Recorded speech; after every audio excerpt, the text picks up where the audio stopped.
warahmatullahi wabarakatuh. Alhamdulillah wa syukurillah wala haula wala quwata illa billah.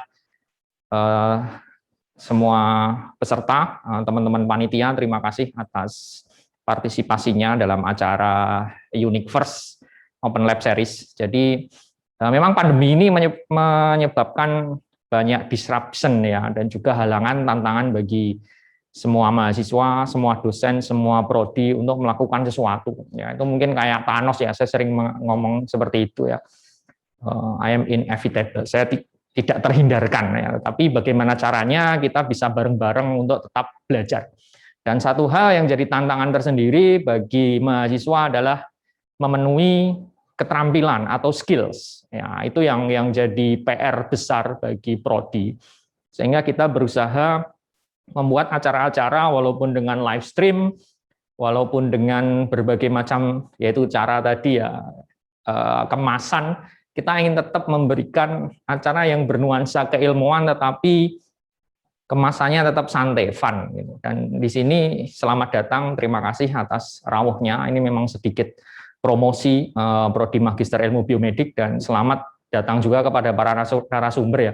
Kalau di situ tulisannya bintang tamu, bukan bintang tamu ya, bintang tamu ya. Itu ada Mbak Mevetika, Mas Andreas Haryono itu sedang mau jadi PhD ya, itu ya, Philosophy of Humor Dewasa. Ada yang mahasiswa semester tahun pertama, tahun kedua, Mbak Mevetika alumni dari sekarang bekerja di UB. Ada Fatwa, Fat kabarmu ya. Itu dia bekerja di rumah sakit ya, dia di rumah sakit walaupun dari biologi, lulusan MIB tapi terus bekerja di rumah sakit. Jadi ya ini akan menjadikan satu harapan bahwa akan menjadi masa depan yang lebih baik bagi kita, bagi teman-teman semua. Mungkin gitu, selamat menikmati berbagai macam acara ini, dan ingat besok akan ada kuis berhadiah. Hadiahnya nanti ada di lantai 1 di sini ya, Mas Lutfi. Ya, ditampilin dulu ya, yang lantai 1 ya, yang lantai 1, yang lantai berikutnya jangan ya. Jadi hanya yang paling atas saja itu hadiahnya untuk besok ya, besok tiga terbaik. Nah, untuk kuisis itu akan ada kuis-kuis, nanti akan ada hadiahnya. Oke, terima kasih dari saya. Saya tidak lama karena saya biasanya menyumbat bukan menyambut. Selamat belajar, mari kita membuat pembelajaran menjadi lebih baik. Ya, thank you, nggak usah kembali welcome, apalagi kembali kasih, karena saya maunya aura kasih ya. Assalamualaikum warahmatullahi wabarakatuh. Salam.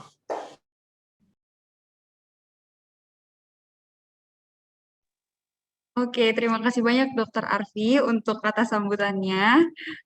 Selanjutnya kita akan melanjutkan agenda acara kita pada pagi hari ini. Saya akan mengalihkan acara ini kepada moderator yang tadi sudah diperkenalkan juga ya. Saya perkenalkan lagi, pada pagi hari ini kita kedatangan Mbak Bifetika, atau dipanggil Mbak Tika ya Mbak ya. Apakah Mbak Tika sudah bergabung bersama dengan kami? Iya, Nadia. Ini kedengeran baik. Suara saya? Kenapa Mbak? Suara saya kedengeran nggak? Terdengar Mbak, mungkin boleh lebih keras sedikit Mbak.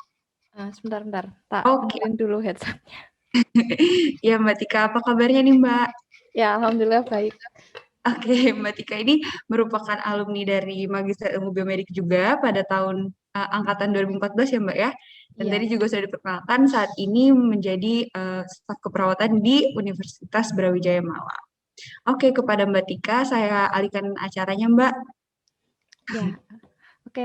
Terima kasih Nadia, terima kasih juga panitia dan Dr. Arfi hari ini sudah diajak bergabung di acara ini. Jadi insya Allah 1 jam ke depan kita akan ya semacam talk show gitu ya, diskusi tentang MIB. Hari ini kita tadi sudah dikenalkan juga Dr. Arfi, kita kedatangan Mas Andreas. Jadi Mas Andreas itu sebenarnya satu angkatan sama saya.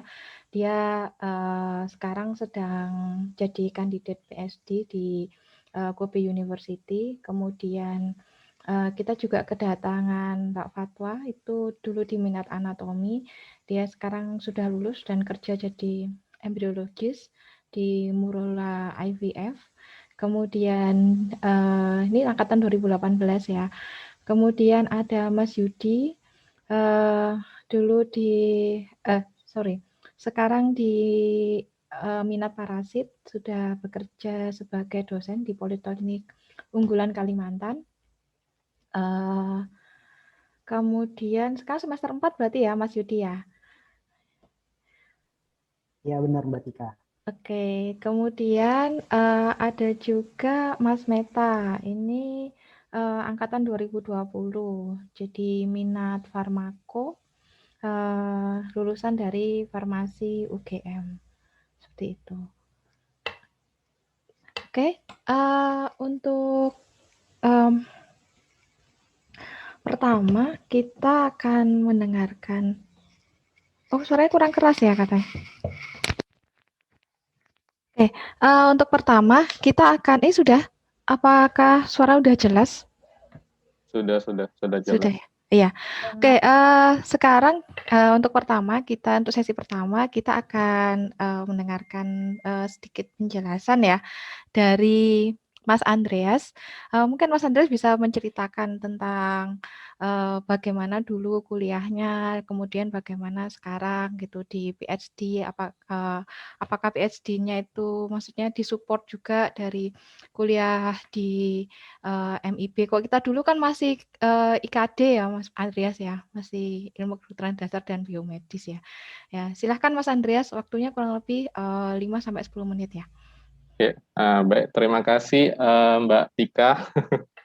Ya, itu teman seangkatan saya dulu. Jadi ya perkenalkan lagi, nama saya Andreas Haryono. Saya lulusan MIB angkatan 2014 dulu. Saya dulu ngambil jurusan kedokteran molekuler. Jadi MIB itu dulu ada 9 jurusan. Kebetulan saya mengambilnya jurusan kedokteran molekuler. Alasannya sebetulnya ya karena itu yang namanya paling keren aja. Ya, dan ya saya tidak menyesal sih, tidak salah pilih. Jadi ya sangat banyak ilmu yang saya dapatkan dari jurusan kedokteran molekuler itu. Kita bisa memahami berbagai penyakit-penyakit manusia dalam tingkat molekuler. Dan itu menjadi suatu pijakan saya untuk saya melanjutkan pendidikan saya S3 di Kobe University ini. Kalau dulu saya menelitinya penyakit ginjal, asam urat dan ginjal. Sekarang di Kobe saya menelitinya penyakit jantung, tentang gagal jantung. Ya, saya dapat banyak bekal dari MIB dulu yang bisa saya terapkan juga di sini sewaktu saya menjalani pendidikan di Kobe. Oke, itu saja dari saya sekarang. Oh iya Mas Andreas, terima kasih. Maaf. Tadi mungkin ada tambahan Mas Andreas. Kira-kira kemarin waktu kuliah gitu, itu mau kuliah S3 gitu. Saya untuk mau melanjutkan ke S3 gitu. Itu terfasilitasi nggak misalnya dari? Oh iya ya. Ya ini juga dari MIB itu sangat memfasilitasi kita ya. Ada banyak sekali kuliah-kuliah tamu dari para ilmuwan-ilmuwan tingkat dunia. Tiap beberapa bulan sekali selalu ada, entah dari Belanda, dari Jepang, dari Prancis, dan berbagai macam negara. Terus juga sering mengadakan konferensi internasional untuk mengundang para pembicara-pembicara. Dan dari situ kita bisa mendapatkan ya istilahnya link atau koneksi. Nanti kita jika berminat bisa berkomunikasi dengan para pembicara-pembicara itu, dan syukur-syukur kita bisa diterima untuk melanjutkan lagi ke S3. Ya, saya salah satunya dulu ketemu profesor saya di acara di Jogja dulu. Jadi yang diadakan oleh MIB juga. Terus saya ya sebetulnya sudah email-emailan sebelumnya, cuma ketemu langsungnya waktu konferensi di MIB. Terus ya syukurnya saya akhirnya diterima menjadi mahasiswa beliau dan sekarang sudah di Jepang. Oh iya, terima kasih Mas Andreas. Nah, jadi sangat terfasilitasi sekali ya untuk studi lanjut. Mungkin kita bisa diskusi juga sama Mbak Fatwa ya, yang sekarang lulusan biologi yang sudah bekerja di rumah sakit ya. Kira-kira gimana Mbak waktu kuliah kemarin? maksudnya pertimbangannya, ambil jurusannya, kemudian kira-kira ilmunya itu kepake nggak gitu di sekarang di tempat kerja? Halo semuanya. Iya. Dulu saya angkatan 2014. Nah, kalau jurusan peminatan maksudnya saya ngambilnya anatomi. Kenapa ngambil anatomi? Karena ada Mbak Wiwi. Gak sih, karena dulu tuh karena aku tuh belum tahu aku tuh siapa gitu. Cuma baru lulus S1 langsung lanjutin S2, terus karena dulu biologi, kayaknya ini yang biologi banget itu anatomi sih. Terus abis itu di anatomi itu setiap hari di brainstorming sama dosen-dosennya. Jadi kita tuh kayak tahu kita tuh mau ngapain sih. Kemudian di anatomi itu ada mata kuliah embriologi juga ya. Jadinya sangat-sangat berpengaruh untuk pekerjaan saya sekarang, karena sekarang saya kan kerja di laboratorium embriologi di in vitro fertilization. Jadinya kayak berdampak banget, terutama dulu kan kalau di anatomi itu kita juga nggak melulu belajar otot, tulang gitu kan, tapi kita juga belajar gimana di lab gitu sih. Itu yang paling berpengaruh di pekerjaan sekarang. Udah gitu aja Mbak. Oke, kalau gitu kita jadi kita sharing-sharing dulu ya. Kita cerita-cerita dulu sama berikutnya Mas Yudi ya. Kalau Mas Yudi gimana Mas Yudi? Mas Yudi kira-kira dari yang dijelasin sama Mas Andreas tadi gitu, kira-kira dengan yang sekarang di ini ada bedanya nggak? Terus habis itu selama di MIB apa aja yang udah didapat? Ya, terima kasih Mbak Tika. Ya, halo semuanya. Tadi kan Mas Andreas sudah menyampaikan kalau di MIB itu kita banyak international guest lecturer ya. Jadi kuliah tamu dari pemateri-pemateri luar negeri, dan kebetulan saya masuk 2019 itu masih belum pandemi. Jadi angkatan kami itu masih merasakan yang bertatap muka langsung dengan pemateri, Mbak. Jadi kemarin itu ada yang dari Perancis, ada yang dari Belanda.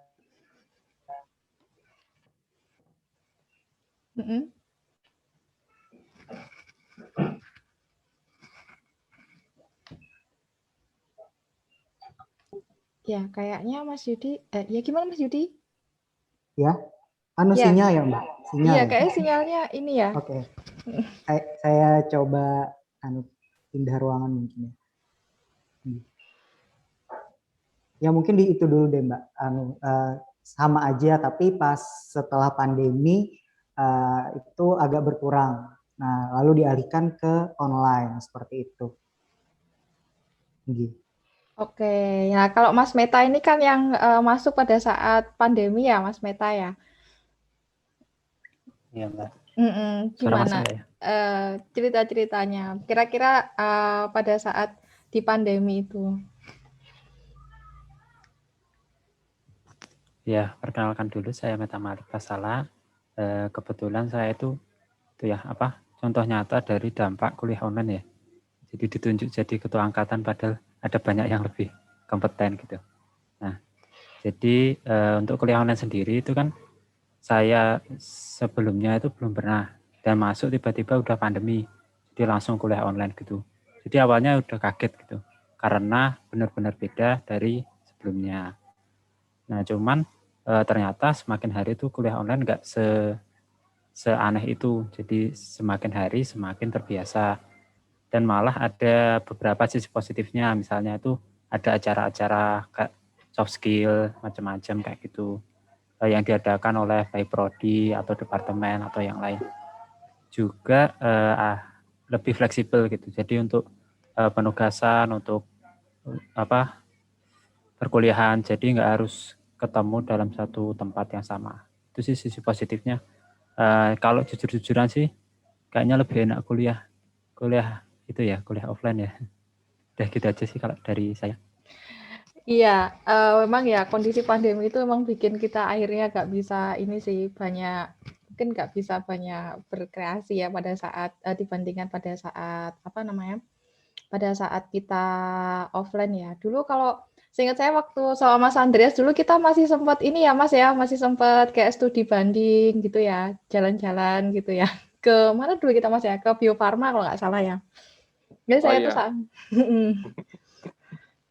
masih sempat ke Bio Farma, masih sempat main-main. Kira-kira maksudnya dan itu tuh sangat difasilitasi banget ya Mas Andreas ya. Kita waktu itu eh, ke studi banding ke Bio Farma sama kemana ya waktu itu ya Mas ya? Aku agak lupa sih. ya. Oke, kita ada studi bandingnya ke Bio Farma, terus pokoknya sekitaran Bandung gitu ya. Ini saya ada foto-fotonya, boleh saya tampilin? Oh boleh silakan. Ah ya, Wah, ini saya share screen dikit dulu ini. ya. Oke, ya. Ya ini foto-foto waktu saya masih kuliah dulu ya. Jadi ya biomedis itu ya bagi saya tuh mempelajari dan memahami soal kehidupan. Ada tuh 9 cabang ilmu dan kita akan selalu belajar seumur hidup, mungkin sampai meninggal. Selalu ada yang bisa dipelajari. Ini Kaprodi dulu, Prof. Mustafa. Jadi saya akhirnya masuk MIB karena berkat beliau yang promosikan ke kampus saya di Untan dulu. Terus ini suasana kuliahnya seperti ini dulu. Ini pas ujian kalau nggak salah ya Mas ya? Ya pas ujian, waktu lagi pada pusing ujian apa ya nih, biokimia. Ini siapa bukan. yang ngambil foto ya waktu ujian? Ya itu ada saya si Wiwit yang pink. Ini waktu praktikum, kayaknya ini di fisiologi ya. Oke, terus ini ya lagi beda-beda tikus ya ini kalau nggak salah. Terus ini Pengmas ya, kegiatannya Pengmas. Terus ini waktu di Bio Farma dulu. Jadi kita jalan-jalan ke Bio Farma, terus kita field trip, kita lihat bagaimana proses pembuatan vaksin, terus dikasih kuliah dari pabriknya langsung. Bisa bertanya-tanya juga langsung di sana. Ini waktu jalan-jalan ke Kawah Putih, ya ini ya jalan-jalan di sekitar Bandung kalau nggak salah. Oke, ini foto-fotonya. Waktu itu ada exchange student murid internasional. MIB juga punya murid internasional dari Palestina. Kita bisa lihat ada yang wajahnya agak Arab-Arab gitu. Ya itu dari Palestina. Saya lupa namanya tapi ya. Dan ini teman saya. Ini teman saya akhirnya wisuda ya, lihat waktu wisuda wajahnya sangat bahagia. Ini Mas David. Oke, itu saja foto-foto FIB zaman dulu. Ya, zaman sebelum pandemi memang jauh berbeda dengan zaman sekarang. Tapi ya tetap semangat saja. Kita pasti melewati pandemi ini. Dan ya, suatu saat kita akan bisa kembali lagi, field trip lagi, jalan-jalan lagi. Ya, sebenarnya saya dulu kalau ya saya boleh jujur sih, kuliah di MIB itu banyak fun-nya ya. Jadi kita, apalagi saya sama Mas Andres itu satu peminatan ya di kedokteran molekuler. Jadi itu banyak nyenenginnya sih, karena kita satu kelas juga cuman 6 orang, terus kita kompak banget dan lebih banyak jalan-jalannya, banyak main-mainnya gitu ya. Jadi kayak nggak berasa sebetulnya kuliah S2 itu lebih banyak ininya sih ya, ini banyak seneng-senengnya, terus habis itu banyak saudara kayak gitu sih. Kalau kira-kira dari Mbak Fatwa gimana? Ada bedanya nggak sama ceritanya Mas Andreas tadi? Halo, dulu tuh kalau saya ngambil anatomi, mahasiswa angkatan 2018 cuma saya. Jadi saya main-mainnya sama Mbak Wiwit, sama Dokter Arfi gitu, sama teman-teman asistennya Dokter Arfi gitu sih. Terus yang paling seru kemarin kita se-anatomi itu sempat main ke Jepang sih, ketemu sama Mas Andreas juga gitu. Jadi MIB itu juga kayak memfasilitasi kita buat bisa nih main keluar gitu. Jadi serunya di situ sih. Tapi kalau sama teman-teman kan karena kita udah beda peminatan ya, jadinya ya udah mainnya sama teman-teman yang di anatomi gitu. Iya, wah nyenengin banget ya Mbak ya, Mas sempat ke Jepang juga ya berarti ya. Ya, Iya, waktu itu ketemu. Waktu seminar endotelin kan ya? iya betul Mas. Itu Wiwit ikut juga nggak waktu itu? Ikut dong. Oh ikut. Ikut, Mbak, ikut. Satu kampung yang datang itu belasan orang. Jadi kamu menjamu satu kampung dong Mas. Ya iyalah. Ada ini Mbak Dela juga sekarang jadi mahasiswa baru. Gimana? MIB ada Mbak Dela dulu asisten Dokter Arfi juga. Dia sekarang mahasiswa baru di MIB. Oh iya ya. Ya, ada orangnya sekarang. Kalau ya, terus kalau kira-kira dari dosen-dosennya sendiri, kira-kira ada yang apa ya? Kadang-kadang kan ada yang takut nih karena dosennya entah mempersulit atau mungkin bikin apa ya? Ya intinya bikin kita kesulitan lah kayak gitu. Kira-kira ada nggak ya kayak gitu? Kalau takut sih takut Mbak setiap hari karena saya kuliahnya cuma sendiri. Kadang iya, ketemuin iya, Mbak Wiwit. Tapi kalau misalnya menyulitkan enggak sih, semuanya dosennya baik-baik semua. Terus itu sih setiap hari di brainstorming, jadinya kayak tahu nih mau kemana gitu, mau penelitian apa, itu sih yang paling berpengaruh gitu di masa perkuliahan. Jadinya kita tuh udah sendirian, tapi dosen-dosen di anatomi itu semuanya mendukung. Iya sih, bener sih saya lihat yang di anatomi itu memang waktu itu memang Mas Andreas kan juga ikut penelitiannya bareng di anatomi ya. Waktu apa namanya? Waktu S2 ya. Oh iya betul. Jadi waktu pembuatan tesisnya, penelitiannya waktu itu di lab anatomi juga ikut Dokter Arfi. Ya kita nyuntik tikus rame-rame, tiap hari nyuntik, terus proses eksperimen juga rame-rame di situ, sangat difasilitasi kalau yang lab anatomi. Iya, jadi sebenarnya kayaknya dari dulu sih yang fase 3, yang fase integrasi itu kayaknya sih sebetulnya dari kita sudah ngerasain ya Mas Andreas ya. Maksudnya kita juga udah integrasi sama pemintaan-pemintaan lain gitu juga kan. Iya, zaman kita dulu sudah ini. Kayaknya kita penelitiannya beda-beda kan ya. Kayak Mbak Tika itu kerjasama dengan kampus asal ya dari UP ya kalau nggak salah. Sama ada yang ikut Prof. Rika, ada yang kalau kayak saya ke bagian anatomi ya, ikut Dokter Arfi. Tergantung minat masing-masing ke penelitiannya pengennya apa gitu. Ya, kalau dari Mas Yudi sendiri gimana nih tentang cerita-cerita tentang penelitiannya? Oh, ini sambil kita diskusi ngobrol-ngobrol dari peserta silahkan ya, kalau ada yang tanya di chat room monggo loh. Dituliskan di chat room, mungkin ada yang penasaran nih tentang kehidupan di MIB sehari-harinya gimana. Kalau Mas Yudi sendiri gimana ini tentang cerita tentang penelitiannya? Iya.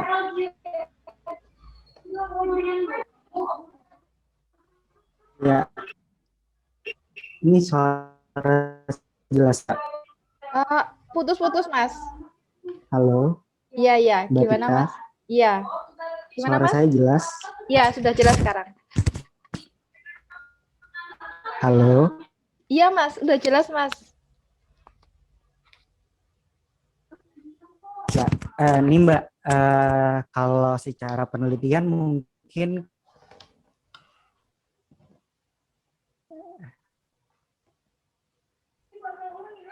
halo. Iya, Mas. Mbak. Siap, Mas. Silahkan, Mas. Mungkin Mas Yudi kameranya dimatiin aja supaya suaranya bisa ini nggak kalah sama videonya kayaknya. Mas Yudinya kayak masih cari sinyal ya. Kita ini sama Mas Meta. Gimana Mas Meta? Kan sekarang di ini ya harusnya sudah mulai masuk peminatan ya. Untuk kayak persiapan penelitiannya, apalagi di masa pandemi gini gimana? Oh ya Mbak, makasih. Jadi untuk angkatan kami sendiri itu masuk semester 2 ini, baru selesai ujian blok. Berarti ya sudah mulai nyicil penelitian. Saya sendiri itu baru mengurus di lab dan juga kayak preparasi kayak gitu, sama sembari menyusul proposal. Nah, untungnya alhamdulillah ini akhir-akhir ini kan corona udah lumayan mereda ya. Jadi mahasiswa sendiri beberapa udah ada yang datang ke sini gitu. Jadi ya nggak sesusah kalau pas awal-awal corona itu masih tinggi kayak gitu. Jadi sekarang sudah ini ya Mas ya, sudah mulai bisa ke kampus ya. Kira-kira rencana penelitiannya di mana Mas? Iya, ini udah beberapa udah ada di kampus. Kalau saya kan memang di sini dari lahir ya Mbak ya. Jadi untuk penelitiannya saya itu rencananya mau di biotek PAU itu sudah memasukkan izin. Berarti untuk penelitian langsung bisa ya Mas ya di sekarang ya. Maksudnya bisa. Untuk bisa. Iya. Cuman ya prokes itu tadi. Iya. Iya saya mau. Oh ada Dokter Ani. Ya assalamualaikum Dokter Ani. Terima kasih sudah bergabung di acara kami hari ini. Waalaikumsalam. Ya. Gimana kabarnya Dokter? Alhamdulillah sehat. Aduh terima kasih sekali atas partisipasinya ya ini ya para partisipan. Wah terima kasih sekali, selamat datang. Iya ini ada fatwa ya dulu. Apa kabar? Assalamualaikum dokter. Waalaikumsalam.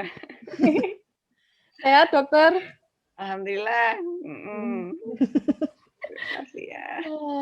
Iya terima kasih dokter sudah ngikutin acara ini.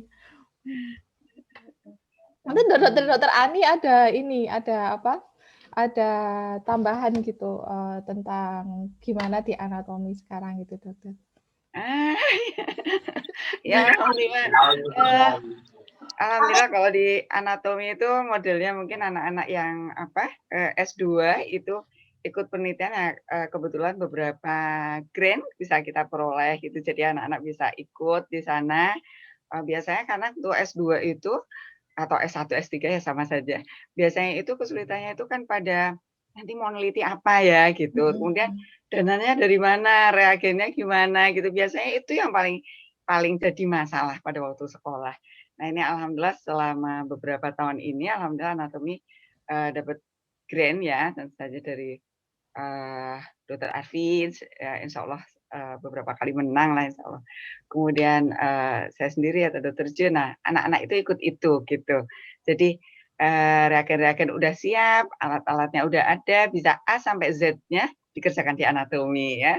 Alhamdulillah saya sangat senang sekali. Kemudian juga banyak kursus yang dilakukan oleh baik anatomi maupun kerjasama dengan NIB untuk menambah pengetahuan buat adik-adik semua gitu ya. Jadinya nantinya pada waktu sekolah itu ya udah ada tambahan gitu. Kalau mau mau riset itu apa saja yang dilakukan itu sudah dicoba. Kami mencoba untuk mempersiapkan adik-adik untuk ke sana gitu. Ya termasuk fatwa dulu juga satu-satunya ya. Alhamdulillah bagus ya atas bimbingan Dr. Arfi. Alhamdulillah semuanya bisa sukses dan adik-adik nggak usah khawatir ya, insya Allah penelitian yang diteliti di anatomi itu bisa sampai ya dari A sampai Z kemudian bisa publish ya ke jurnal internasional yang cukup bagus sih kisah dua ya. Ya, monggo bergabung lah di anatomi. Ayolah welcome ya. Iya benar-benar saya ya ini sekaligus promosi ya. Bisa tanya ke Fatal lagi gimana kekeluargaannya di anatomi ya.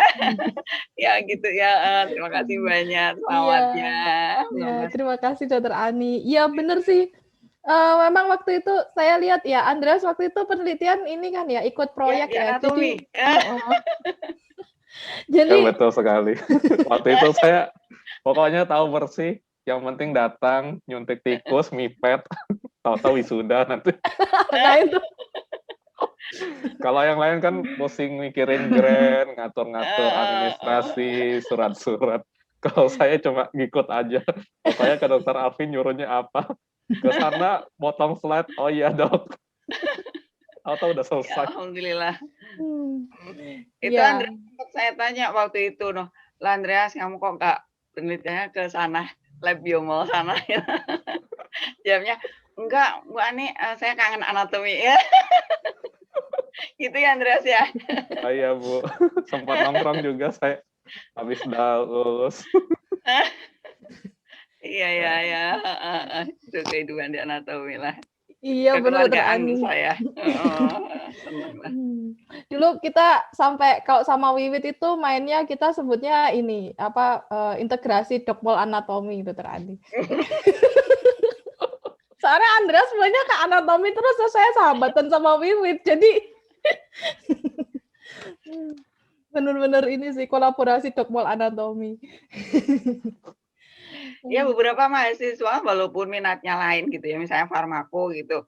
Nah, itu juga ada yang ke anatomi gitu. Jadi nggak cuman mahasiswa yang anatomi dan apa kalau selama apa kita punya grant kemudian barangnya ada, udahlah lebih berkah kalau dipakai bersama. Insya Allah barokah gitu. Ada juga yang lulus 1,5 ya, seingat saya belum sampai 2 tahun tuh Nita ya. Itu tuh juga risetnya di anatomi, padahal minatnya itu farmako seingat saya. Ya nggak apa-apa lah, Bismillah, moga-moga barokah gitu aja. Alhamdulillah juga lulus bagus gitu ya. Jadi kalau masalah grant, maksudnya istilah biaya penelitian insya Allah tercover lah ya. Buktinya Andreas gitu kan, Mbak Fatwa juga ya. Terus Mas Yudi juga ya? Ya Mbak Tika, kalau saya kebetulan ada sharing bahan atau reagen dengan pembimbing Mbak. Jadi alhamdulillah terbantu. Oh iya, insya Allah terbantu lah. Karena memang benar sih dulu itu kita itu kalau udah masuk di apa namanya di peminatan itu biasanya kita udah bingung-bingung nih mau penelitian apa, mau gimana nanti biayanya gimana. Yang mana molekuler itu kan ya biasanya nggak sedikit ya biayanya. Kok saya sih ngerasain tuh kayak dana 50 juta itu ya kayak apa namanya? Kalau dibuat apa namanya buat kita sendiri 50 juta gede ya Dokter Ani ya. Tapi kalau misalnya buat beli bahan molekuler tuh kayak ke McD buat duit 100.000. Iya. Bentaran dibeliin reagen habis. Iya, betul banget. Jadi itu sangat terbantu sih kalau menurut saya mahasiswa itu sangat terbantu sih, sangat difasilitasi. Jadi saya nggak ragu-ragu lagi lah gitu ikut di IKD Biomedis. Sekarang MIP namanya. Di MIP itu sebenarnya nggak perlu ragu-ragu lah. Jadi saya terjamin gitu dari segi ilmunya, dari segi apa ya penelitiannya, grantnya, soal terjamin gitu ya. Oke, ini ada pertanyaan dari Alex Untan. Pertanyaannya, Mbak Fatwa, gimana pengalaman jadi mahasiswa anatomi satu-satunya? Gimana Mbak Fatwa pengalamannya? Oh, pengalamannya, bayangin aja kuliahnya itu sebelah-sebelahan sama Dokter Ani. Samping-sampingan gitu loh, jadinya yang udah disiapin, materi yang udah disiapin itu kayak buyar semua. Jadinya deg-degan. Tapi nggak apa-apa sih, Dokter Ani membimbing. Oh gini, iya dok, kemarin perasaan udah ingat, terus jadi ngeblank, deg-degan sendiri. Terus kadang kalau misal sama Dokter Arfi, ntar minta temenin Mbak Wiwit temenin kuliah gitu. Atau sama teman-teman yang lain gitu. Seru sih. Iya, jadi memang dosanya sangat-sangat friendly sih, kok saya bilang di MIP. Jadi sebenarnya nggak perlu khawatir gitu kan ya, meskipun itu istilahnya kayak udah passion kita, peminatan kita memang maunya di situ, pengen belajar di situ, sebenarnya istilahnya sendiri pun nggak perlu khawatir ya, karena di sana juga akan sangat terfasilitasi gitu kan ya. Iya. Gitu. Ya dok, Dokter Ani.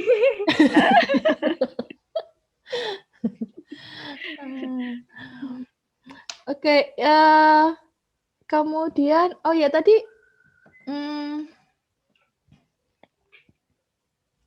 ini ada, ya, ini ada pertanyaan. Saya background SPOG, dulu asisten farmakologi FKMK UGM, peminatan sekitar farmakologi, embriologi, ginekologi, stem cell. Namun ada keterbatasan bahasa Inggris, biaya dan koneksi. Tips dan tahap apa yang bisa dilakukan dari awalnya untuk masuk dan memulai. Masuk dan serta memulai ini yang sulit dan berat, ngomong bimbingan dan arahannya. Lah mungkin ini mungkin dari Dokter Ani ini kayaknya yang ini. Ataupun dari Dokter Arfi nanti yang nambahin. Ya, ya terima kasih ya. Kalau menurut saya pertama memantapkan hati dulu. Sebetulnya pinginnya apa ya? Kalau dari segi biaya itu memang gampang-gampang susah, tapi insya Allah yang penting nanti untuk research-nya itu proposal. Kalau misalnya udah bikin proposal ya, proposal itu benar-benar harus disiapkan gitu, karena proposal itu kayak kalau proposalnya bagus, siap, semua alat yang diperlukan itu yang mau diajukan itu ada, itu insya Allah nanti research-nya juga gampang gitu lah. Istilahnya proposal itu berkontribusi terhadap kesuksesan itu mungkin sekitar 50% lebih gitu.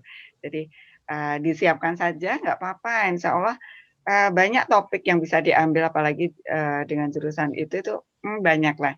Apalagi kalau anatomi itu dari molekuler sampai apply ya. Jadi cakupannya cukup luas. Jadi bisa mau bergabung kemana saja, mau ke farmako juga boleh. Kalau misalnya mau tentang uji obat macam itu. Tapi pastikan pokoknya kalau proposal, kalau seorang mau masuk gitu, pastikan kita itu mantapnya di mana. Kemudian apa yang mau kita lakukan itu kita lihat dulu sebetulnya fasilitasnya ada nggak gitu, supaya itu benar-benar nggak cuma di bayangan, tapi benar-benar kenyataannya ada gitu ya. Ya, sekaligus promosi kalau misalnya mau molekuler gitu, seperti yang Andreas lakukan atau adik-adik yang lain itu lakukan, A sampai Z, sampai publikasi insya Allah bisa. Beberapa alat sudah ada di anatomi. Mau yang fungsional, uji fungsional, yang alhamdulillah juga ada ya. Adik-adik bisa lihat Miss Radial itu ya sudah sampai ke computerized gitu ya, dari insya Allah reliabilitasnya sudah bisa teruji gitu. Monggo lah yang mau bergabung sangat welcome ya. Mungkin itu tambahnya biar dari Dokter Arfi deh. Ya, mungkin dari Dokter Arfi ada tambahan, Dokter Arfi.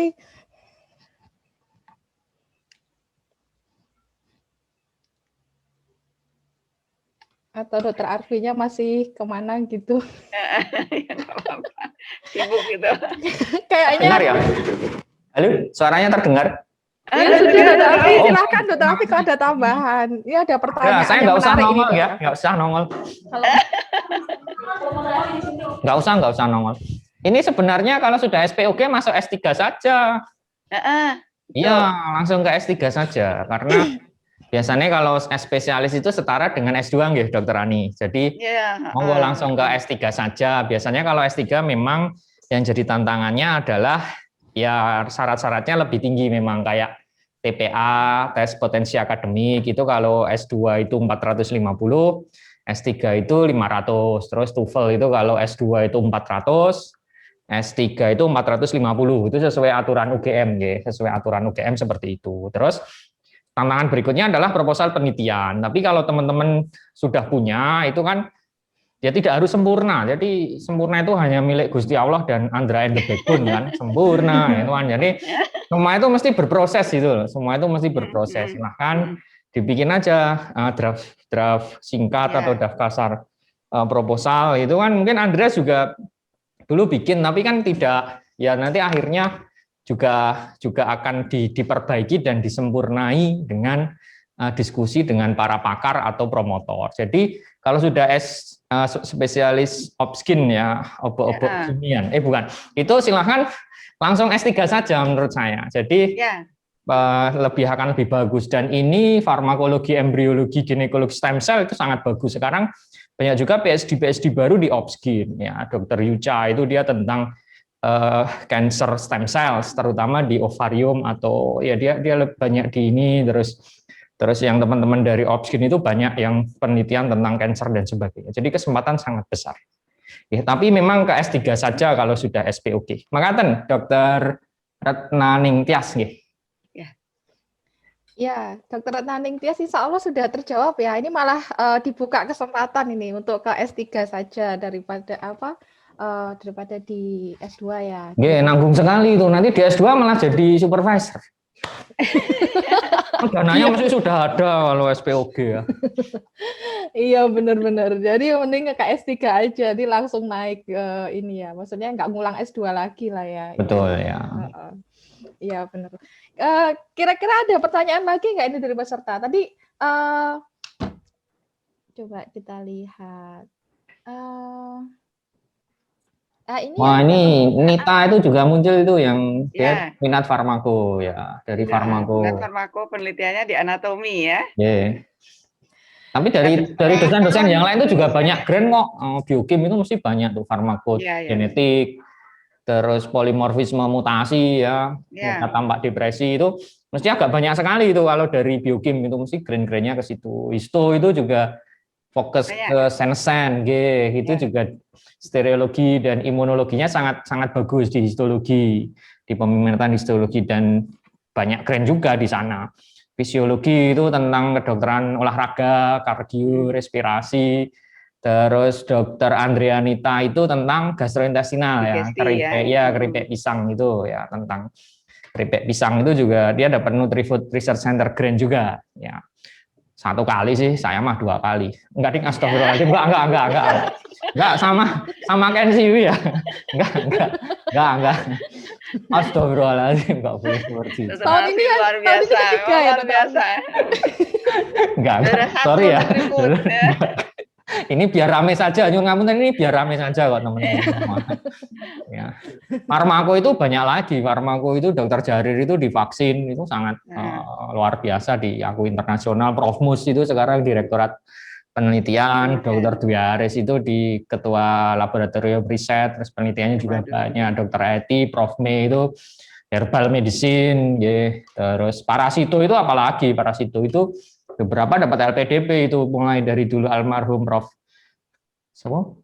Supardiono ya, Yud ya, terus Dokter Elsa biasanya jadi dingin kalau Dokter Elsa kan frozen ya, ya kan, itu juga LPDP terus menerus itu proyek malaria itu tidak berhenti itu yang tentang tatang seekor nyamuk karena nyamuk ya, jadi terus Repro itu Repro itu malah memberikan kesempatan untuk bisa ke rumah sakit dengan in vitro fertilization ya, dengan programnya Dr. Diki ya. Itu juga bisa ada skill ke rumah sakit. Cuman karena pandemi memang agak berubah. Jadi Unique First ini kan first itu kan virtual versi education research exploration series. Itu sebenarnya kita ingin membentuk atmosfer pendidikan buat mahasiswa. Nah, ini sebenarnya Open Lab Series ini pertama kali. Besok mungkin akan ada script war ya, tentang penulisan manuskrip, tentang soft skill. Kalau alumni biasanya kita sebut alumni homecoming ya, Marvel gitulah. Ya, terima kasih nggih. Matur nuwun sangat Mbak Tika. Ya, terima kasih Dr. Arfi, masuk tambahannya banyak banget, dan ini memang sebenarnya nggak perlu ragu lagi sih, sangat terfasilitasi lah di peminatan manapun, insya Allah terfasilitasi sekali sih gitu. Ya mungkin tadi dari Mas Yudi mau ada yang mau sampaikan tadi, kayaknya dari pengalamannya kuliah tadi beberapa kali putus kan ya? Oh iya Mbak, tadi kan yang mau dibahas tentang anatomi dari minat yang selain anatomi ke anatomi gitu. Nah kebetulan kalau saya di parasit itu saya untuk di penelitiannya tidak terkait ke anatomi, tapi saya kan kebetulan karena sering main juga ke anatomi, jadi dilibatkan di misalnya kayak kepanitiaan itu loh Mbak, kayak kita bikin zoom seperti ini, kemudian itu dihitungnya sebagai kayak pengabdian masyarakat PSBB kemarin, rangkaian PSBB. Nah itu jadi dilibatkan, jadi saya belajar kemampuan di luar bidang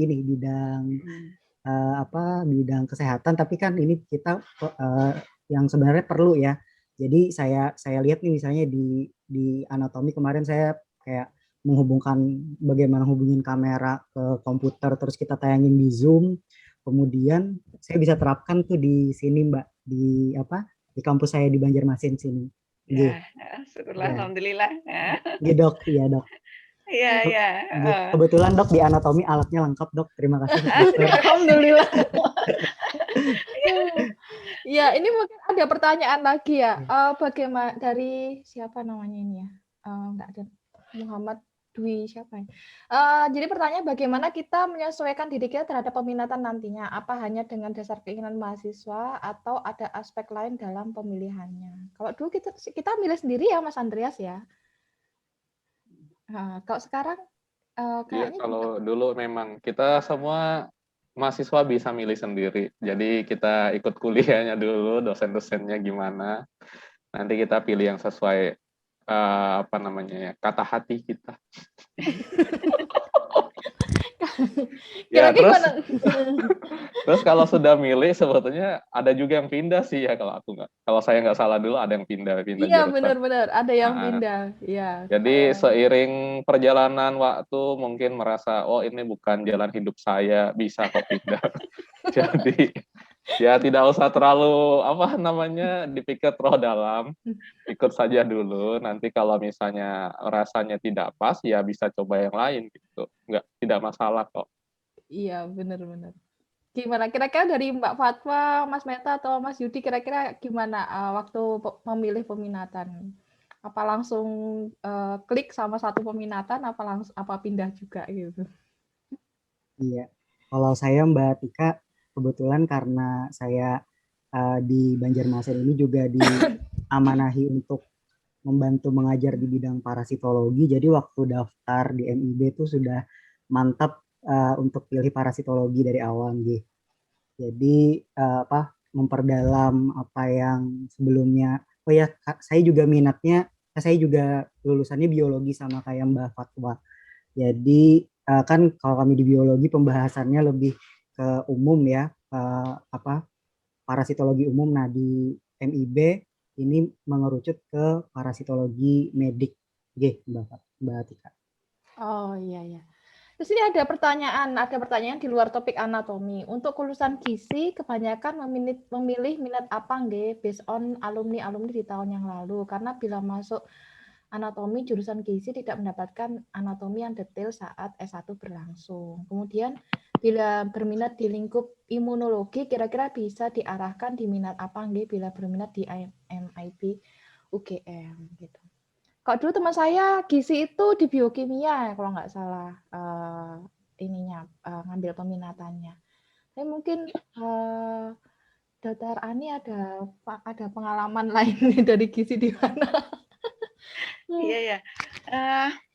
Sebetulnya nggak apa-apa ya, misalnya belum benar-benar waktu S1-nya kan mungkin juga terbatas sekali ya, tapi nggak apa-apa, menurut saya nggak apa-apa.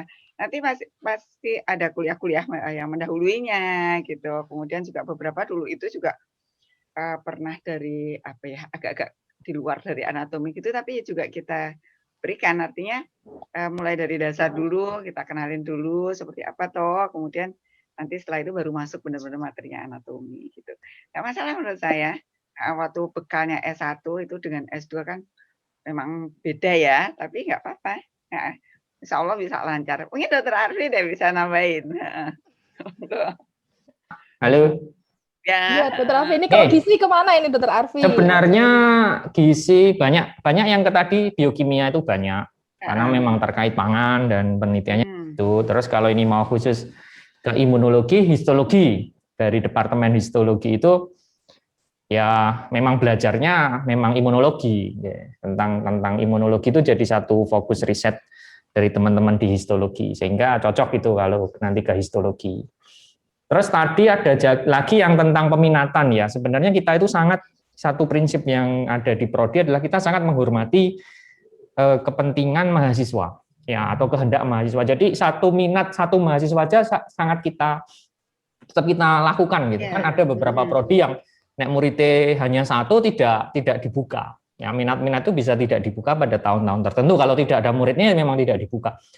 Makanya kita sangat menghormati mahasiswa. Jadi misalnya mau berubah bentuk, mau berubah ya, misalnya fatwa itu dulu biorepro ya, reproduksi manusia, terus pindah ke anatomi, terus dulu banyak juga angkatannya Andreas ini yang pindah-pindah kan banyak juga tuh. Wiwit itu dulu mau kemana, terus akhirnya kemana gitu. Ada juga yang dari anatomi terus kemana, itu jadi boleh, kita sangat menghormati itu. Jadi misalnya itu nanti akan dibahas bersama ketika ada wawancara penerimaan itu, kadang mahasiswa sudah punya minat tertentu ya, tapi ya dicocokkan lah, ini cocok enggak, yang bisa memberi kewawasan lebih kan mungkin dosennya. Dan mungkin teman-teman sudah terpapar kuliah macam-macam, ternyata di institusinya berubah, itu boleh-boleh saja. Jadi memang kita sangat menghormati kehendak mahasiswa. Tetapi walaupun mungkin ada berbagai macam pengaruh ya, monggo aja, tetapi yang menentukan adalah mahasiswa. Aku mau kemana? Mau dibawa kemana? Minat ini, nah itu mahasiswa. Pokoknya kita sangat menghormati teman-teman mahasiswa. Terus ada lagi ini pertanyaan apa nggih yang mungkin bisa saya jawab. Online ya, mungkin 2021 ini sudah ada SK Rektor untuk blended learning. Ya, jadi blended learning sudah ada mulai angkatan 2020 dan 2021 itu boleh blended learning. Berarti 2021 kan belum masuk ya. Kalau teman-teman 2019 Yudi CS itu sudah mulai masuk ke kampus, dan kita mulai bulan Juni ini rutin nanti genus untuk mahasiswa MIB itu ditanggung prodi, jadi semuanya akan digenus tiap bulan ya, atau kalau mau masuk lab tergantung kebutuhan, tapi insya Allah prodi akan mensupport untuk itu ya, walaupun mungkin bentuknya nanti reimburse atau apa, tapi insya Allah tetap akan ada minimal genus ya. Terus baru tahun mungkin kita masih akan online itu sampai akhir 2020, baru nanti kalau praktikum memang agak kita mundurkan. Nah itu salah satu trik saja biar nanti ya ada perubahan menjadi lebih baik, vaksinasi lebih luas, sehingga ya kita saling menjaga saja, prokes juga tetap akan kita lakukan. Oke, gitu saja. Matur suwun sangat. Iya, terima kasih Dokter Arfi, terima kasih juga Dokter Ani. Terima kasih. Oh, ini Maul juga ada, Ul. Iya, ada Mas Maul ada. ya. Nah, ini sekarang di UI dia S3. Ya, Ini lagi S3 di UI. Ya. alumni juga dari anatomi. Iya, dulu di Dokmol itu Maul Dokter Ani, terus pindah ke anatomi. Ya, saling pindah itu monggo ya. Boleh saja. Jadi sangat memungkinkan ya. Anatomi mempesonakan ya, Maul ya. Iya, Dokter. Alhamdulillah kalau di anatomi, malah sekarang saya ngajar histologi, Dokter. Iya. Karena kenapa? Topik penelitian saya kan ke mikroanatomi, dan saya banyak belajar di mikroanatomi. Dan setelah itu malah lebih banyak jam di histo daripada di anatomi sekarang. Iya, Dok. Iya, kayaknya memang Dokter Arfi ini menarik banyak mahasiswa. Kalau saya ingat saya waktu itu biorepro itu sampai tutup ya, sampai nggak jadi buka gitu. Mahasiswanya pada pindah kan. Jangan keras-keras kamu. Waduh, aku nggak enak. Jangan keras. Gara Wiwit yang minggat. Mau dijewer. Ini ada dari Agung ini, Agung di Udayana. Oh iya. Ayo Gong, kapan kolaborasi ya? Kamu di Bali. Harusnya kan ke Jakarta, aku kan ke Bali. Kamu di Jakarta. Jadi, ayo kapan kita kolaborasi ya? Kita sangat open ya. Tapi memang ya monggo kalau bisa ke Jogja, kita bisa bikin penelitian bareng gitu nggih, Dokter Ani. Kita lumayan terbuka kok. Biar aku lagi ini. Gimana deh? Ya, sangat terbuka ya untuk kolaborasi ya, penelitian kolaborasi. Apalagi neuro, Gung. Ayo Gung sama Dokter Ani, Gung. Bikin apa? Aku mau Dokter Alfi. Ayo. Dokter Alfi, aku telepon WA nggak pernah dibalas, ganti telepon ini ya nomor ya. Siapa ya ini? Oh. Aduh, aku diminta bertanggung jawab ini. Nomor saya ganti. Pantesan. Iya, nomor saya ganti ya, Bu. Monggo nanti mau ya. kontak. Nggih, nanti kontak. Oh, Bu Sulasri, monggo. Nanti kontak Wiwit. Siap, monggo. Terima kasih. Oh, ada Bu Retno. Dokter Retno. Bun, ketemu Bun. Wah, ini kita reunian ini. Iya, Iya, benar. Oke. senang. Alhamdulillah. Monggo kontak nomor saya ganti memang. Yang lama itu HP-nya sudah jadul ya. Ini ganti HP berserta nomornya ya, Dokter Arfi ya? Iya ya, soalnya Nah, ini jadi pengumuman gitu loh kalau Dokter Arfi HP-nya baru gitu. Oh, gitu. sudah lama Dok itu Dok. Sudah HP lama saya belum itu tetap diumumkan jadul, maksudnya, iya. Dokter Arfi. Oke, ini kayaknya saya sudah disemprit ini sama. Oh, tapi ada lagi satu pertanyaan mungkin ya. Kasihan ini ada yang nanya. Apakah S2 IKD Biomedis menerima mahasiswa dari selain jurusan FK? Saya lulusan STS Sarjana terapan ya? Terapan Terapan kesehatan. kesehatan. D4 ya berarti ya? Oh, D4, ya benar. Kita FK itu sekarang malah hanya 25%. Ya, jadi kita menerima tidak hanya dari FK UGM ya, dari FK, tidak hanya dari FK. Ini teman-teman banyak yang dari biologi, dari farmasi, dari fisioterapi, pendidikan biologi, kedokteran gigi, kedokteran hewan itu juga kami terima.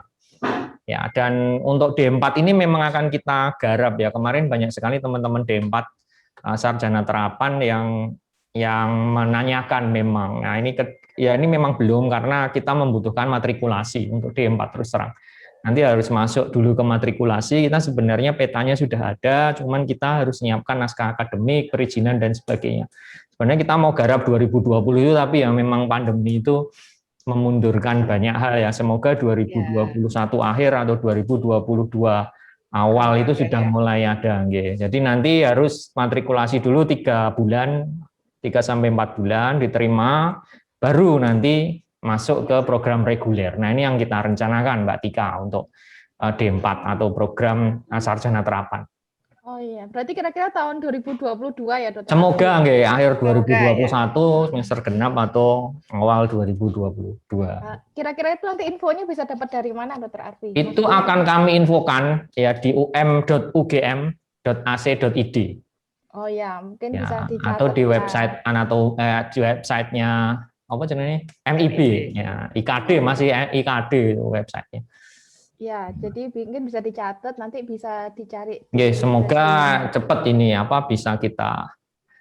bisa kita progres ini Mbak Tika. Ini memang ya kadang kaprodinya malas ini soalnya.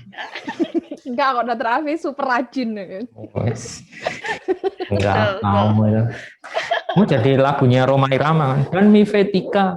Bukan kayak gitu. Sorry. Koleksi lagunya banyak itu Dokter Arfi. Iya benar. Playlistnya kayaknya banyak sekali itu di lab. Masuk India. Enggak nih. Jangan nggak usah. Ilmiah di sini forumnya. Iya, oke. Ini kayak pertanyaan sudah ini dan saya sudah disemprit sama panitia, sudah disemprit juga sama Wiwit ya. Kalau waktunya sudah habis.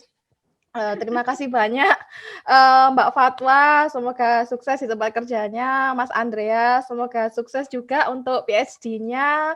Kemudian Mas Yudi, semoga sukses untuk penelitiannya ya, bisa lulus tepat waktu. Kemudian Mas Meta juga sukses untuk studinya, bisa lulus tepat waktu juga. Terima kasih Dokter Ani, sehat-sehat. Kemudian terima kasih juga Dokter Arfi, sehat-sehat. Nanti kita bisa ketemu lagi mungkin kalau ada kesempatan ya kita bisa reunian di Jogja. Oh, setuju sekali. Belikan pizza limosin nanti. Jogja saya mainnya ke tempat Wiwit aja sih biasanya. Wah, kalau ke lab ya nanti kalau dia datang pizza limosin ya. Nanti saya tagih loh, Dok. Oh, boleh. Oh, aku mah seneng. Nanti minta izin Dokter Ani untuk beli. Boleh, langsung boleh. Ya, kemudian makasih juga ke Mas Andi Maulana ya. Sukses juga untuk S3-nya di UI dan juga teman-teman semua alumni yang mungkin ya saya tidak sempat menyapa, semoga semuanya. Ini untuk sesi ini saya akhiri. Terima kasih. Mohon maaf jika ada kata-kata yang kurang berkenan. Assalamualaikum warahmatullahi wabarakatuh. Saya kembalikan kepada MC Nadia. Oke, terima kasih banyak untuk para bintang tamu dan juga Dokter Ani. Terima kasih ya Dokter. Buat Mbak Tika, terima kasih. Iya Dokter, terima kasih buat Mbak Tika juga sudah memoderatori sesi bincang-bincang yang sangat inspiratif nih ya Mbak ya. Oke, selanjutnya kita akan break sebentar nih para peserta selama 5 menit ke depan. Selanjutnya kita akan menyaksikan live stream yang tidak kalah seru juga. Jadi dimohon untuk tetap standby selama 5 menit ke depan. Oke, kita break dulu ya. Sampai kita ketemu 10:08.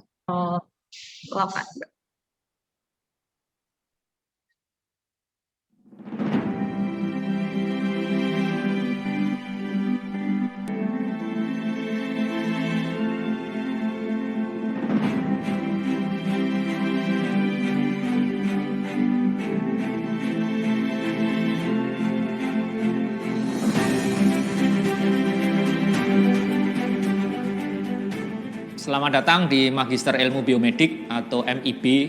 Ini merupakan suatu program studi magister yang terdapat di FKKM KUGM. MIB sudah dimulai tahun 1981, waktu itu namanya adalah Ilmu Kedokteran Dasar dan Biomedis, di mana MIB mempunyai visi untuk menjadi prodi yang unggul dan bereputasi internasional. Unggul dilihat dari akreditasi A dari Lampetekes dan BAN-PT, dan juga terlihat dari output based education dan kurikulum yang kami susun. Kurikulum MIB terdiri dari 3 fase. Fase pertama adalah dasar-dasar biomedik pada semester 1. Fase kedua adalah fase peminatan yang berbasis pada ilmu-ilmu kedokteran dasar, yang meliputi anatomi,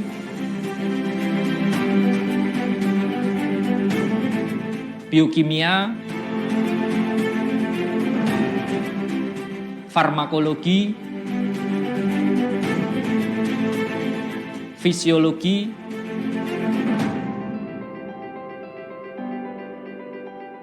histologi dan biologi sel, kedokteran molekuler, parasitologi, dan reproduksi manusia. Fase ketiga kami sebut sebagai fase integrasi, di mana mahasiswa akan melakukan penelitian atau tesis berbasis fokus-fokus riset unggulan pada masing-masing minat atau departemen, seperti neuroscience dan stereologi, minimal invasif biomarker berbasis aplikasi epigenomik seperti miRNA atau eksosom, serta aplikasi genomik pada farmakologi dan juga pada nutrisi, herbal medicine, infectious disease dan entomologi, serta experimental medicine pada kardiovaskular dan metabolic disease. Bereputasi internasional terlihat dari apa yang sudah kami raih. Pada tahun 2018, MIB sudah tersertifikasi ASEAN University Network.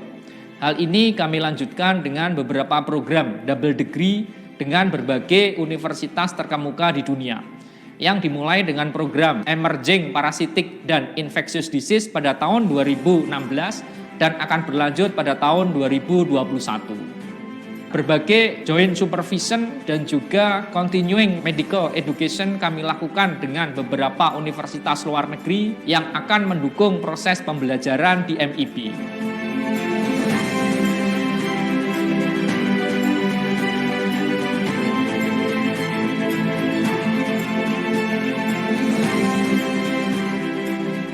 Program-program unggulan sudah kami susun seperti berbagai macam workshop yang akan mengembangkan soft skill mahasiswa, dasar-dasar teaching, dan juga penulisan ilmiah, serta job hunting.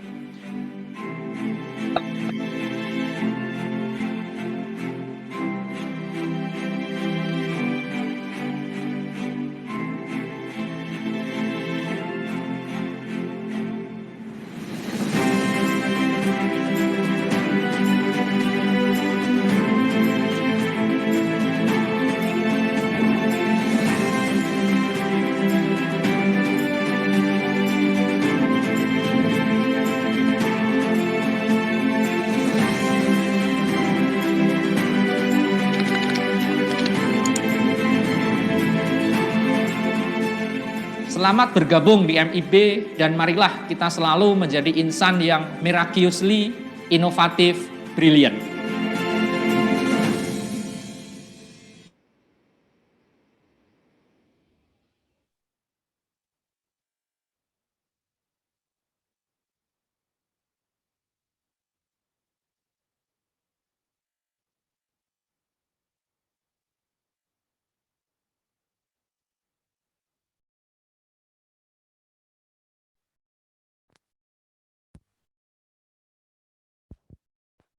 Ya, oke, terima kasih. Assalamualaikum warahmatullahi wabarakatuh.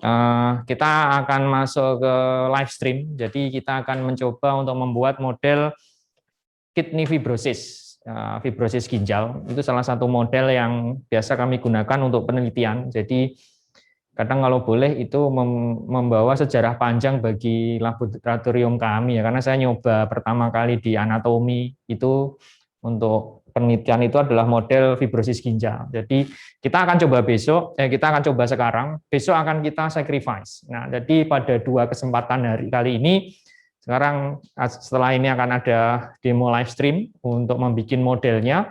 Besok kita akan membuat terminasi dan preservasi dalam arti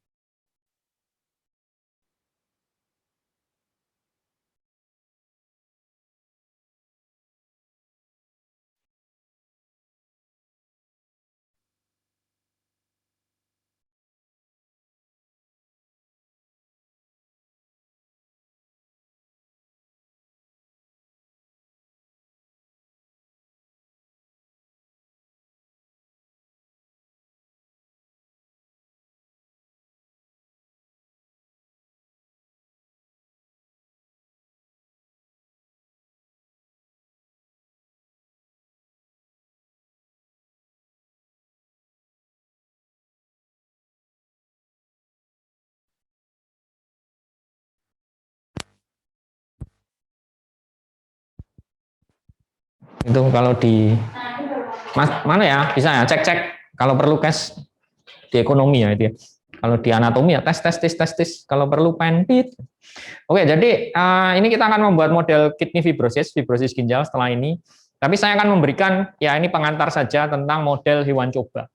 Ya, apa saja prinsipnya dan terutama adalah membuat model hewan coba pada ginjal. Ya, jadi teman-teman semua, model pada hewan coba ini mesti punya scope, jangan sampai lupa. Jadi mesti punya scope. Yang scope pada hewan coba ini menggambarkan penyakit manusia. Ya, ini menggambarkan penyakit manusia. Tetapi yang harus diingat adalah ini bisa berbeda. Bisa berbeda.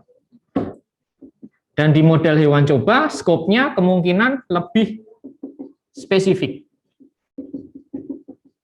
Ini lebih spesifik. Jadi kalau manusia itu mesti banyak sekali faktornya.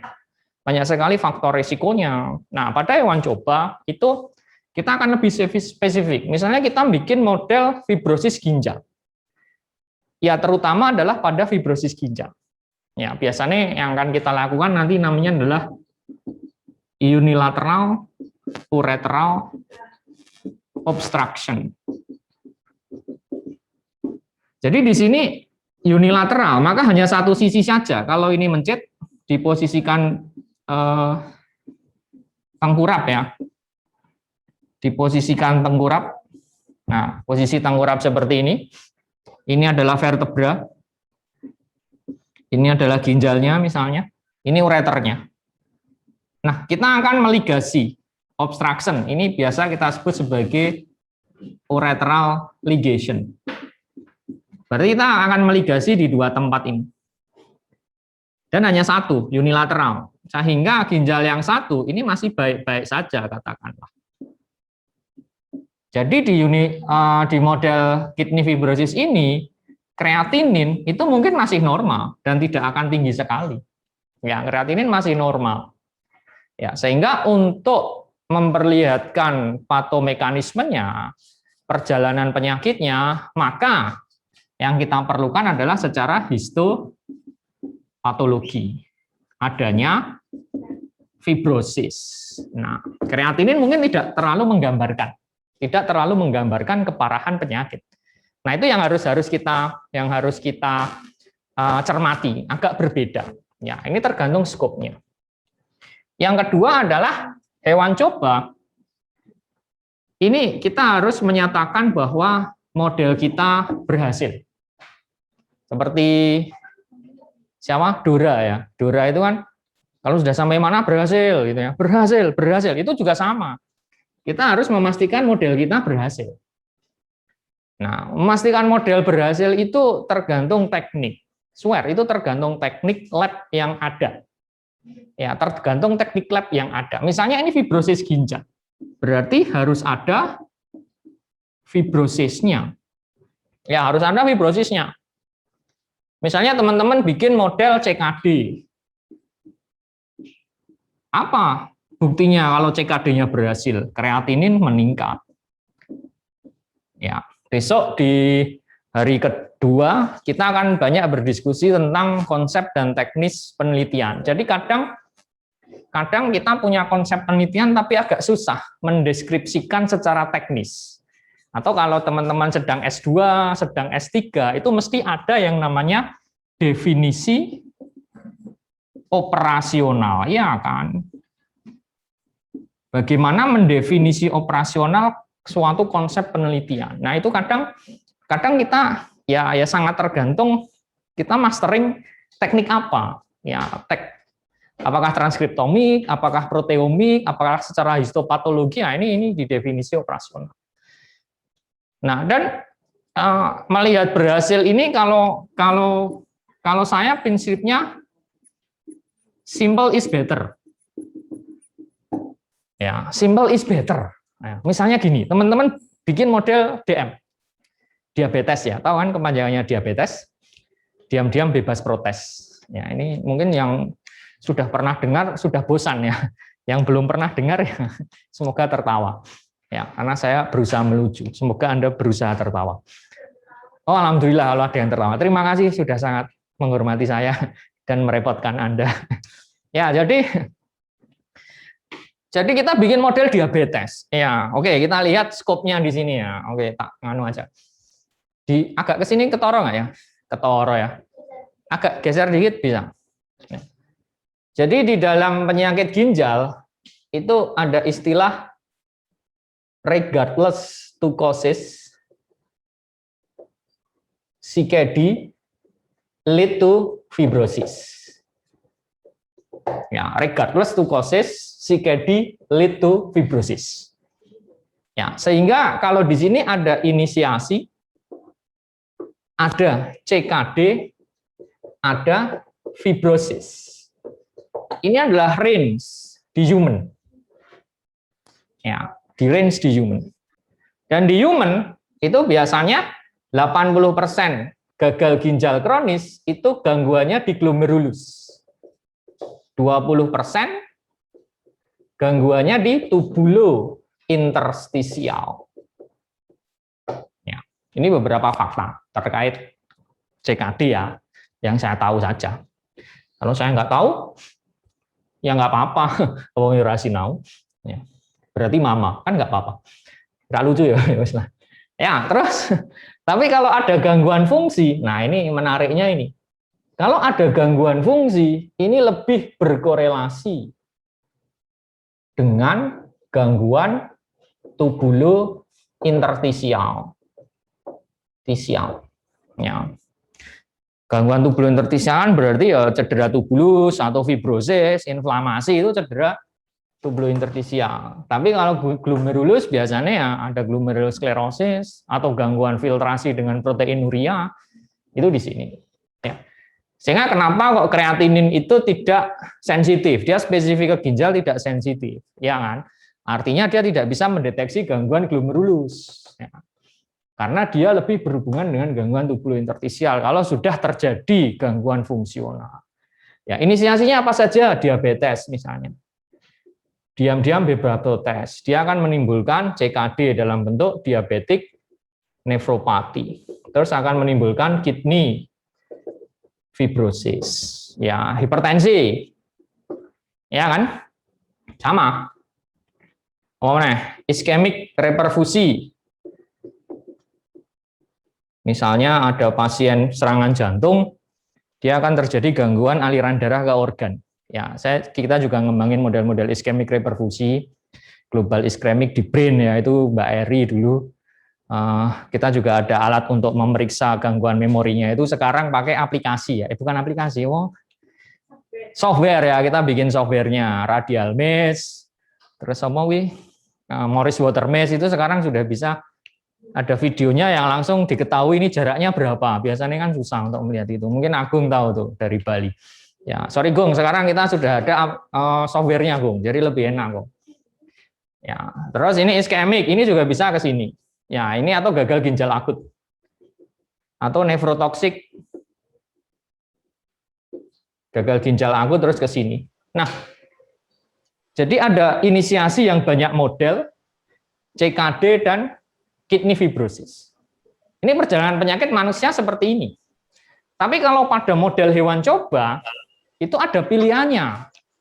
Teman-teman bisa memilih mulai dari inisiasi, atau langsung enggak, aku pengen bikin model CKD saja. Boleh, bisa. Aku pengen bikin model fibrosis saja, kidney fibrosis saja. Boleh, ini pilihan. Sehingga ingat bahwa pada model hewan coba itu scope. Ini misalnya UUO, unilateral ureteral obstruction. Ini 5/6 subtotal nephrectomy itu misalnya. Ini ada videonya di Arvian Channel, iklan ya. Ini beberapa model hewan coba sudah ada, dan teman-teman nanti pelatihan ini akan kita jadikan 10 jam ya. 10 jam, berarti kita kan mungkin ini paling cuma 5 jam ya. Yang 5 jam adalah online. Ya, silahkan nanti teman-teman di mana lab Anat ya. Lab strip Anat. HTTP. Ya, di sini banyak sudah ada beberapa lab lip loop ya. Lab lip loop ya. Nah, ini kita sudah ada video-video dengan soal-soalnya. Silahkan diakses. Nanti Nadia akan memberikan linknya. Ya, diakses. Di situ ada keterangan videonya dan ada soalnya. Ya, itu kita anggap sudah 5 jam. Nah, kan enak. Jadi 10 jam. Jadi memang kita mencoba untuk membuat lebih variatif ya. Ada online course-nya, ada live stream, ada ngobrol seperti ini ya. Anda mendengarkan saya ngocol gitu, semoga tertawa. Ini lebih enak. Ya, 5/6 subtotal nephrectomy, ya ini model-model DM gitu misalnya, dengan STZ. Model hipertensi, dengan apa? Biasanya pakai L-NIM ya. Bukan L-DUL. L-NIM dan nephrectomy itu akan lebih cepat. Atau dengan high salt plus nephrectomy itu juga lebih cepat, atau ischemic reperfusi itu dengan clamping arteri dan vena. Nah, DM untuk bisa jadi nefropati ini 4 bulan. 4 bulan sampai 6 bulan. Jadi kalau teman-teman ingin bikin model gagal ginjal dari DM, itu 6 bulan, 1 semester. 1 semester untuk membuat gagal ginjal, tikusnya. Jangan-jangan kita yang gagal hati, fraktura hepatika. Duit 1 semester untuk menunggu itu. Ya, tapi ada model yang lebih cepat, 5/6 subtotal nephrectomy. Ini yang dilakukan Nita yang kemarin dari farmakologi, dia melihat simvastatin di model 5/6 subtotal nephrectomy. Itu 1,5 tahun bisa publish di Q2, lumayan juga untuk mahasiswa S2. Ya, ini hanya berapa nih? 28 hari kalau nggak salah. Ini sudah jadi gagal ginjal. Ya, dengan patomekanisme yang mirip dengan diabetes. Ada gangguan glomerulusnya, ada gangguan tubulointerstisialnya, ada inflamasinya, dan ada fibrosisnya. Nah, ini yang harus teman-teman lihat. Ya, kalau kidney fibrosis di sini, ini tetap patok mnemoniknya adalah fibrosis. Ya, jadi yang akan kita lakukan tadi ini sedikit patofisiologi saja, maka kita akan ligasi. Ini ikat. Ini diikat. Ya, 2 Ada yang beberapa yang ini dipotong juga. Bisa diikat, bisa dipotong. Diikat dan dipotong itu boleh, silahkan. Tanpa dipotong itu boleh. Ya, apa yang terjadi? Maka akan ada hidronefrosis kan? Ini akan membengkak, thread. Maka tubulusnya yang dulunya normal mungkin seperti ini, dia akan membengkak tubulusnya. Ya, karena ada hidronefrosis, karena mekanik.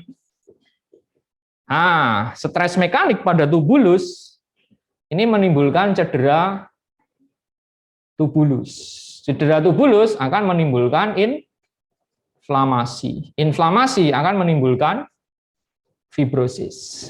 Nah, patomekanisme ini akan kita bahas di hari Sabtu ya. Itu ada PSBB, perbincangan dan seminar bertema biomedik. Ya, nanti bisa di-share juga Nadia untuk PSBB-nya. Itu akan kita bahas tentang mesenchymal transition di proses ini. Ya, kalau sekarang ini pengantar saja. Ya, sehingga kalau kita lihat ini, patomekanisme ini jadi penting. Sehingga ketika model hewan coba, itu teman-teman harus tahu patomekanismenya. Ini penting. Karena patomekanisme ini akan menentukan skop penelitian. Ya. Misalnya, kenapa di UUO kreatinin tidak menggambarkan fungsi? Karena yang satu masih baik-baik saja. Misalnya. Ya, atau misalnya, kenapa di model ischemic reperfusi glomerulusnya mungkin masih baik-baik saja? Karena yang terganggu sekali adalah epitel. Epitel paling banyak, epitel tubulus, dan karena diiskemikan, itu yang akan jadi mati. Epitelnya akan mati lebih banyak. Ya. Jadi patomekanismenya seperti ini. Nah, teman-teman bisa belajar berbagai macam signaling terkait inflamasi, terkait fibrosis, cedera tubulus. Ya, ini misalnya dikasih obat gitu, kami sedang mencoba chlorogenic acid misalnya, atau kemarin vitamin D. Nah, Centella asiatica ya dengan herbal. Ini juga bisa publish di beberapa jurnal yang lumayan juga ya dengan alat-alat lab yang seadanya dengan model hewan coba. Dan ini lebih cepat ya. UO itu biasanya 14 hari. Ya, jadi cedera tubulus dan inflamasi ini 7 hari. Jadi fibrosis ini 14 hari. Nah, ini pengantar saja bahwa pada model hewan coba ingat bahwa ada beberapa hal yang harus kita perhatikan. Skop. Ya, skop ini sangat mempengaruhi, jangan keluar dari skopnya. Misalnya teman-teman bikin model aterosklerosis itu resisten di tikus atau mencit. Ya, dan untuk bisa berhasil ini macam-macam caranya. Ya, tadi fibrosis itu ya dengan histopatologi. Kalau misalnya teman-teman bikin ini diabetes, pertanyaannya kapan jadi nefropati? Ya. Gimana kita ngeceknya? Paling gampang kalau sudah terjadi gangguan filtrasi misalnya. Yaitu dengan proteinuria. Nah, saya kalau biasanya proteinuria itu dengan dipstick. Kok dipstick? Stick ya. Stick yang kita beli di apotek untuk protein itu bisa. Ya, dipstick itu kan temennya tinggi-winggi. Ya. Kalau anak S1 biasanya seneng nyanyi itu. Tinggi-winggi, skripsi, lama, gitu. Ya, itu sekarang kita akan mempraktekkan untuk UUO. Ya, kita akan mempraktekkan untuk UUO. Kita masih ada waktu sekitar setengah jam sampai 1 jam ya. 45 menit mungkin. Ya, kita akan coba untuk membuat UUO. Dan ingat, kaos saya ini di-endorse dari Perhimpunan Ahli Anatomi Indonesia. Ya, terima kasih Dr. Nanang ya dari Solo yang sudah mengirimkan ya. Ini sudah mulai menerima endorsan. Bukan ya, ini buat seneng-seneng saja. Terima kasih, ini kaosnya sangat bagus ya. Silahkan komen. Ya. Oke, gitu aja. Ingat besok ini nanti sambil kita diskusi boleh sambil pempraktekan sambil nanti monggo kalau ada pertanyaan bisa di chat, bisa langsung bertanya juga boleh. Kita sambil ngobrol saja. Ada pertanyaannya? Enggak ada. Ya, monggo kalau ada pertanyaan silahkan kita sambil ngobrol-ngobrol berbagai macam berbagai macam penelitian yang sedang dilakukan atau pemeriksaan dan sebagainya. Oke, kita akan ke sini. Wait.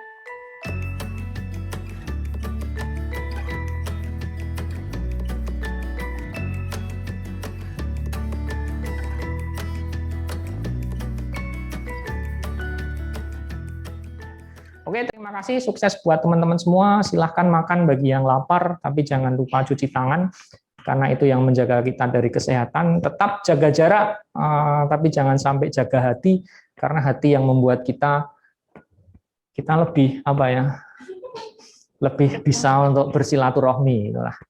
Ya, cuci tangan, jangan lupa cuci mulut setelah makan, hindari kerumunan, tapi tetap dekati kebaikan. Ya, kurangi mobilitas. Ya, yang penting kita tetap beraktivitas. Oke, thank you. Nggak usah kembali welcome, apalagi kembali kasih, karena saya maunya aura kasih. Assalamualaikum warahmatullahi wabarakatuh. Waalaikumsalam warahmatullahi wabarakatuh. Terima kasih banyak Dokter Arfi.